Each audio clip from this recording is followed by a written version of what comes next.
This is a podcast by the Straits Times.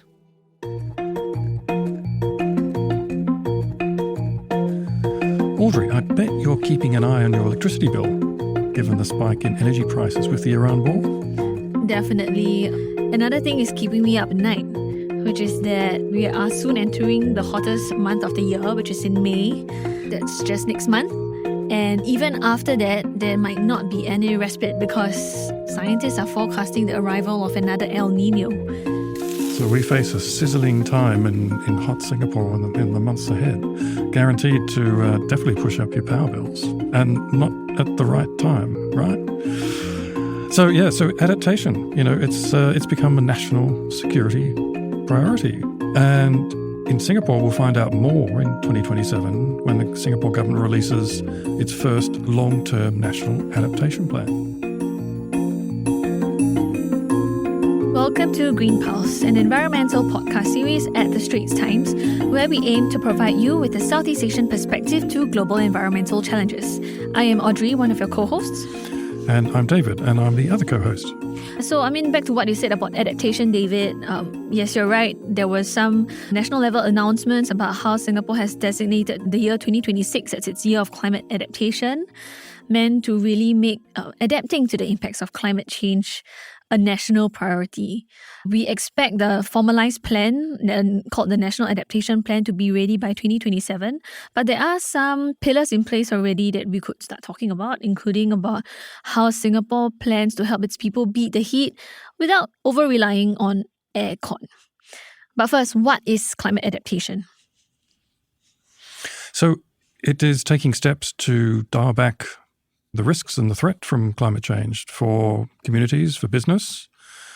So it can be anything from, if we're talking about heat, it could be designing buildings with better insulation, so that if you are using the aircon, that cooling lasts longer. It could be raising sea defences, mangroves perhaps, depending on the context, as sea levels rise. Gosh, it's so many different things. It's protecting an area of forest, right? Instead of chopping down the forest, keep it standing because that will tend to lower temperatures in the immediate surroundings. Yeah, so in a nutshell, it's basically actions that people can take to kind of protect themselves, protect infrastructure and places from the impacts of climate change. And this contrasts with another key prong of climate action, which is mitigation, which we have talked about numerous times on this podcast, which mitigation actually refers to, reducing greenhouse gas emissions, whether it be switching away from fossil fuels to renewable energy instead. And I guess, in the context of the current upcoming hotter weather here in Southeast Asia, in Singapore, and high electricity prices, one thing that people might be interested to, for us to talk more about is how can we actually keep our cool without resorting to aircon. So heat resilience is kind of multi-dimensional, I think. Yeah, and your tolerance to heat might be very different from my tolerance to heat. In fact, I would say that your tolerance to heat might be lower than my tolerance to heat, right? Well, I've lived here for nearly 29 years, but okay. It depends also on your age. So younger people and older people tend to have less heat tolerance. But it also depends on your level of fitness. Some people are used to sort of exercising in hotter environments and therefore have more sort of thermal ability to handle sort of thermal stress. Yeah, it depends on your health too.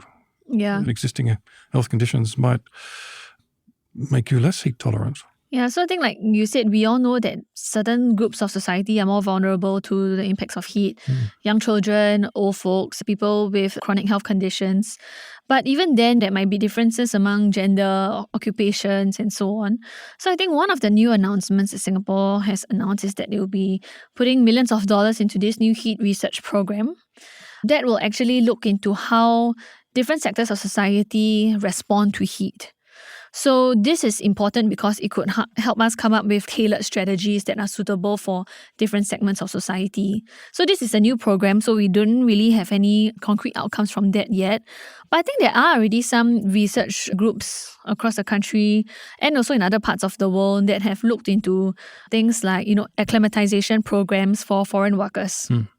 For foreign workers who may be from like higher latitudes, more accustomed to cooler weather, maybe workers from China, for instance, when they come to Singapore and start working outdoors in the construction sites, it may be a challenge for them to cope with the heat.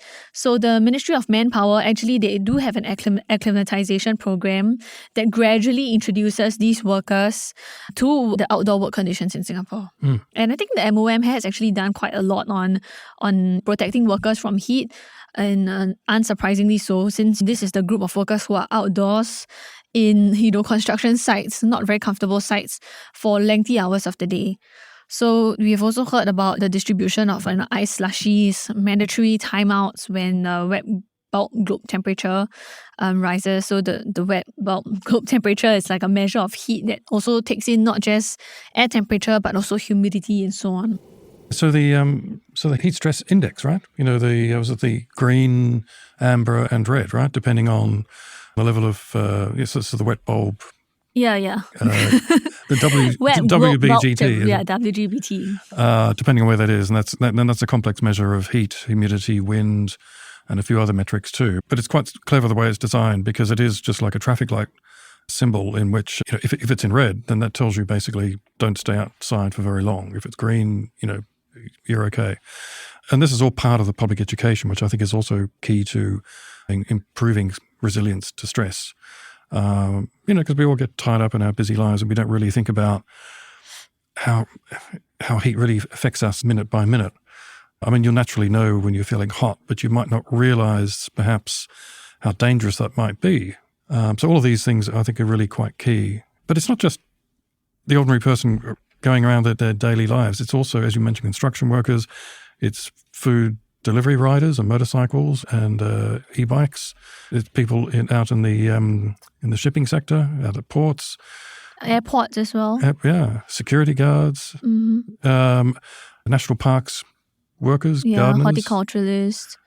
I think another interesting group that I know that there's some targeted research being done on would be people in Singapore who live in rental flats. So in rental flats, you don't really see the ubiquitous sight of air conditioning in every household. And I think there are some researchers from the Singapore University of Technology and Design that have actually gone into people's homes to kind of measure things like wind flow, cross ventilation, how that could feed into improving people's thermal comfort even without AC. So I think that's interesting. I think the research is still ongoing. But some interesting things would be, we've reported on things like hoarding as a problem. And I don't think this is an issue unique to Singapore. And sometimes when households hoard, it kind of blocks, access to windows and doors, which could affect cross ventilation. So how can targeted help be given to such groups so they don't face periods of heat stress, right? Like how can they still find comfort in their homes? So that's another interesting area of research where I think can be very useful to helping Singaporeans or people living and working here keep their cool even when temperatures and electricity prices spike. And also creating, in some countries, create community cooling centres that they open up. Oh, yes. So Singapore also has launched a heat wave response plan, which would involve the setup of, cooling station at, places like community centres around Singapore. Well, we'll see what happens with the El Nino later this year. Yeah, and I think the US-based scientists are forecasting that it could be a super El Nino. Gosh, so that will really cause global temperatures to spike, including here. Yeah. The scientists here, based on the reporting by Ang Qing, local scientists say that it's still too soon. Now we're recording this in March 17. It's still too soon to tell the strength of an El Nino yet, although the models forecast that there will be an El Nino coming. How strongly it will affect our weather here still remains to be seen. Rising temperatures could be one of the climate impacts that people here feel the most, but also among other groups. Given that we are a tropical country, accustomed to year-round summers, it may not seem that much of a problem for temperatures to go up, right? It's kind of like the frog in a boiling pot of water, because you're so accustomed to it being 30 over degrees in the day. If it goes up 1 or 2 degrees, you might just brush it off as, hey. So I think if you're somebody who works in an office a lot, yes, but if you're an outdoor worker, I think it does become problematic, because I think Singapore's temperatures have already increased, like many other places. And I see this comment quite regularly just on this point, that we've kind of already reached the threshold, 34, 35 degrees some days and very high humidity. If you get beyond that, it starts to become quite dangerous. So if you really push temperatures up to 36 or 37 with high humidity and you're outdoors a lot, it's hard to continue to keep working like on a construction site. So you'll have more breaks. So that then eats into labour productivity, quite apart from just the longer term health risks. Yeah, so it's not that just level of heat stroke. exposure. Yeah. So yeah, and again, of course, it depends on the person's age, their fitness, and so forth. So yeah, so it's a really multi-dimensional issue. But let's talk about the other things that Singapore needs to adapt to as well. It already faces a whole variety of climate impacts and risks, and those do, look to be getting worse and will require adaptation. So better flood management, better drainage, flood alerts and so forth. I mean, we get those on the phone. Singapore's been spending billions of dollars on better drainage, deeper drainage, tunnels to shift floodwater around, or retention tanks. Rising sea levels, of course, coastal protection. And there's been new rules for people who own land by the coast and the responsibilities that they face and the penalties if they don't. Yeah, so heat is just one aspect of climate change that we have to learn how to cope with. The others that we have seen some movement on so far, drainage infrastructure, definitely to cope with more erratic and more extreme periods of rainfall. Coastal protection to keep out our rising seas, because Singapore has no option for managed retreat. Right, we can't, like other countries, I think in the UK, they have just let swaths of land be reclaimed by the sea, but I don't think Singapore has the space, nor the appetite for that to happen here. Food security is also one thing, right? As an import-dependent nation, there are some efforts to try to help local farms here be able to step in when supply chains for food or essential food items break down. So I think these are some of the stuff that we have heard about recently, but of course this is non-exhaustive, right? Climate change impacts could also impact, for example, incidence of infectious diseases, especially things like dengue. There are some efforts here to keep the dengue population, Aedes mosquito population here uncontrolled, with Wolbachia trials and so on. Yeah, there's water security, which Singapore's quite good at, and biodiversity protection as well. Yeah. Again, Singapore's been great at planting trees. That helps bring down the temperature, and their efforts to keep doing that, providing we don't chop down any more forests for more buildings. Anyway, actually, that's a good point that you raised, David. When it comes to mitigation and adaptation, or just climate change action in general, some actions there are always trade-offs involved. Maybe we should talk about that new coastal protection bill that you talked about, right? When it comes to protecting our coastlines from the impacts of climate change, we know that is important. I think every Singaporean, every person living in Singapore will know why we need to do so. Our coastlines are chock full of important infrastructure. There is not one bit of our coastline that ever goes to waste. So if you think about like Singapore's coastlines, the important infrastructure that we have would be things like our airport, the causeways connecting Singapore to Malaysia, reservoirs. We have recreational facilities like beaches. We have new residential precincts coming up like the Greater Southern Waterfront. So everyone knows coastal protection is important. But what do we have to give up in order to protect our coastlines? So one thing that has been talked about is the trade-off with biodiversity, right? So in the southeastern coastline where East Coast Park is, there's some talk about buffering our coastlines from rising sea levels.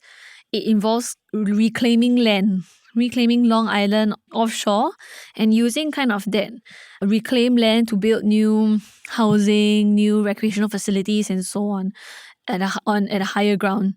But people are saying that, hey, but isn't reclamation damaging to the environment? So that's one trade-off you have with biodiversity. Yeah, I mean, that's a large area to reclaim in those shallow waters, right? And then we have... But then what's the alternative? I mean, you could raise coastal defences along the East Coast. At what cost? And what would that look like? You won't have an East Coast beach anymore. No. Yeah, you would totally lose your shorelines, and already that part of the island, even in the absence of climate change and rising sea levels during king tides, when the sun and the gravitational force of the sun and the moon combine and lift the tides up, we already see parts of the beach being flooded. So if you add in the impacts of climate change and storm surges, what would that look like? So that's one trade-off to consider. The other thing would be, whose responsibility is it to protect our coastlines? And I think that has come up a lot recently, right? In terms of who pays. So now 70% of the coastlines are government-owned or managed, but there's about 30% of our coastlines that are leased out to private businesses. Jurong Island? Yeah, Jurong Island, maybe shipyards, some petchem companies. So for whose responsibility would it be to protect privately managed lands from the onslaught of the rising tides? So I think it has been clear now that we have this new coastal protection bill that was just passed in Parliament that some of the responsibility would have to be borne by the private landowners. Of course, that raises the question for them about how that will impact their business models, how that will impact their revenue. But I just think that this is adaptation as a whole. Everyone knows that it's important, but you drill down into the bits, there's actually a lot of nuance. There's a lot of national level considerations that have to be made in discussions on what are the trade-offs involved. But I think there's little choice, right? We have to do this. And of course, the threats facing Singapore are not unique, although kind of Singapore's circumstances, I wouldn't say it's unique. I mean, you have lots of low-lying island nations as well facing the same sort of existential threat. But this gets into the question not only who pays, but are these investments, investable, bankable? Will you be able to raise money? This has been a problem with adaptation finance for a long time, this image that most of the climate finance goes to mitigation, cutting emissions. Because at least if you build a wind farm or a solar farm, you can get some money back from power generation. Building a seawall or planting lots of trees or raising the level of a road, hard to see how you get your money back from that. But I think in recent times that sort of viewpoint has changed because governments and increasingly businesses have realized that, hey, this actually is kind of essential, and if we don't do anything now, it's going to cost us even more in the future.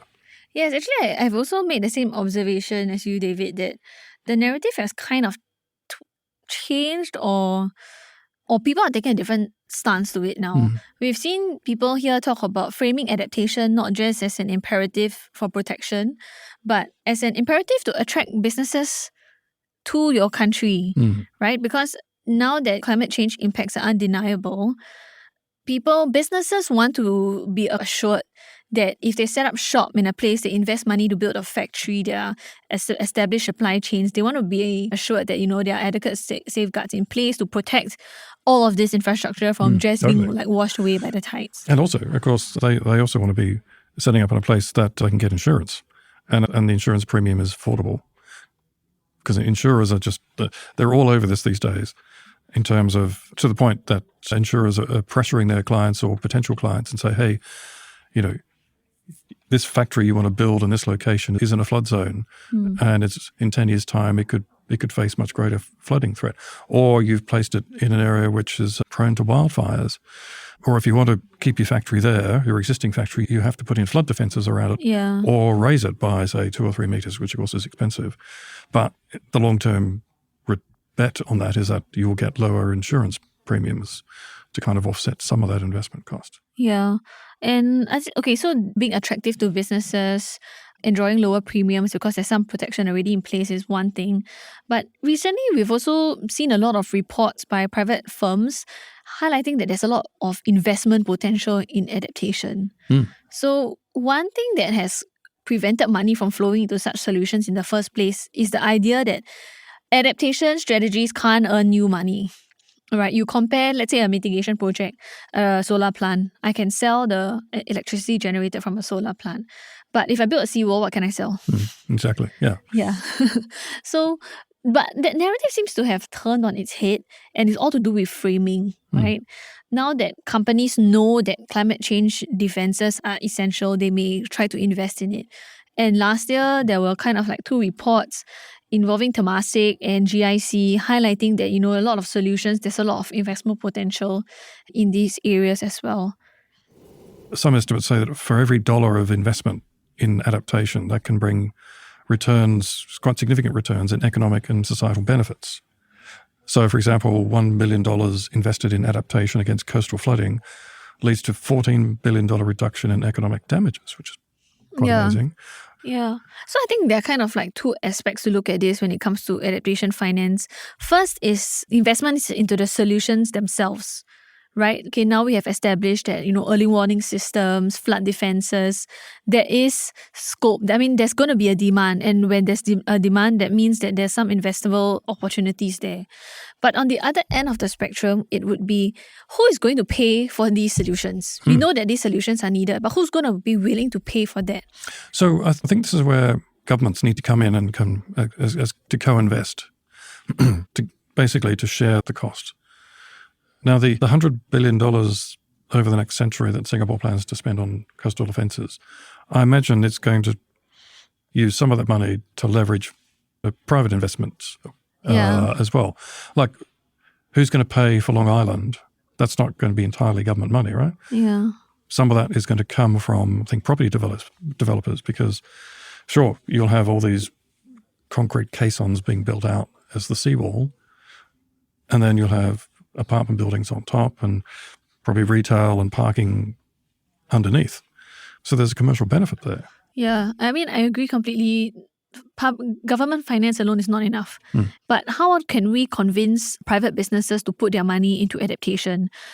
For them, investing in climate defenses is kind of like avoiding loss rather than actively gaining something. So it's like as you said, it's a change in mindset. Most businesses want to return in 3 to 5 years.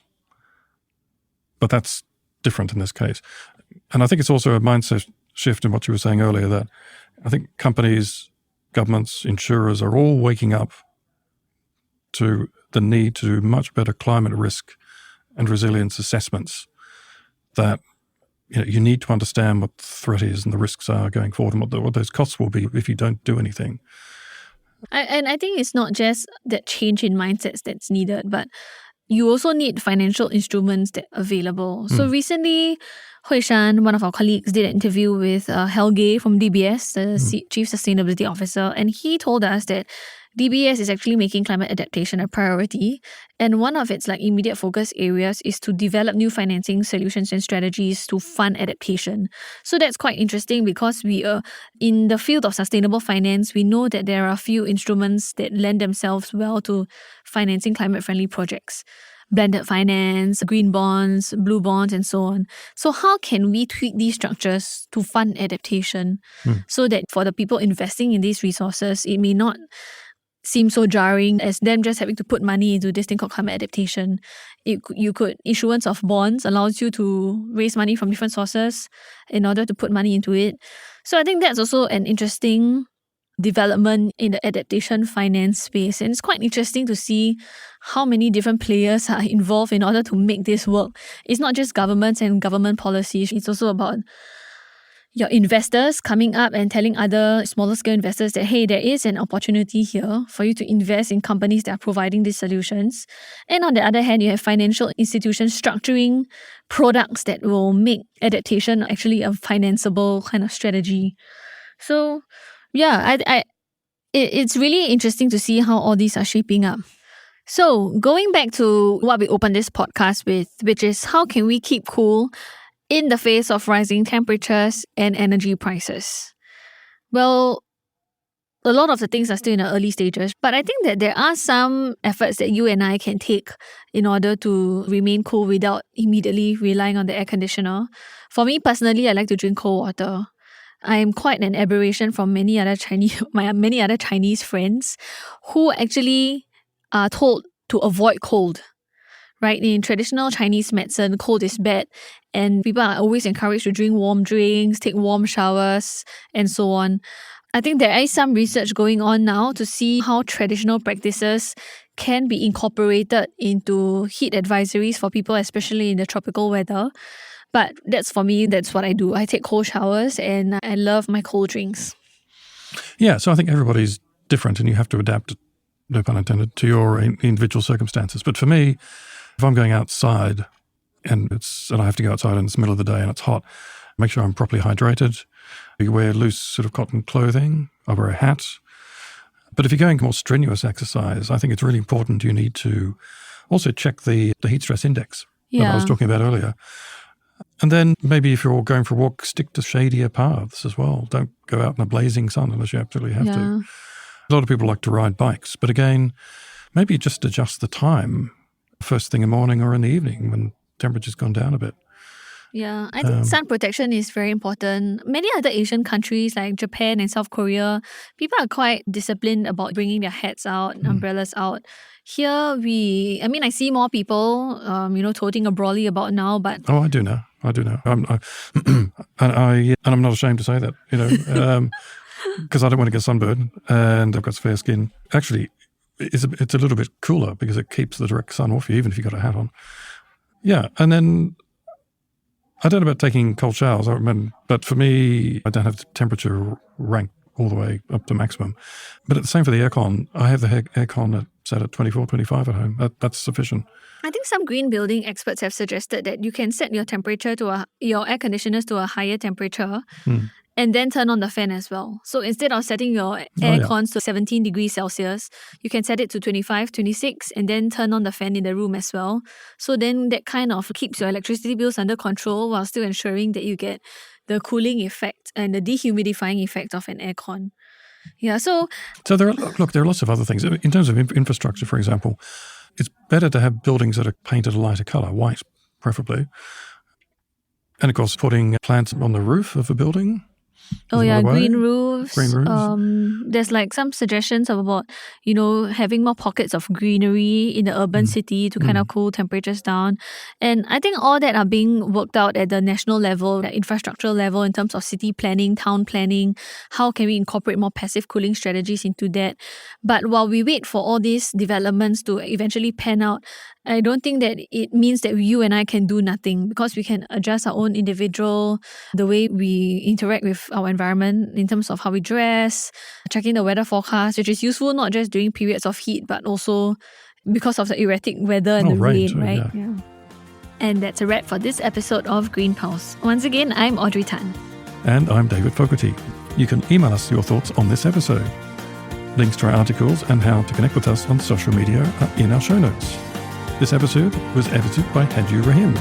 And if you'd like to keep abreast of other environmental developments, don't miss following us on LinkedIn at the Green Pulse newsletter. Thanks for listening. Send your feedback to podcast@sph.com.sg. Find us on Apple Podcasts, Spotify, or within our Straits Times app. Thanks for listening.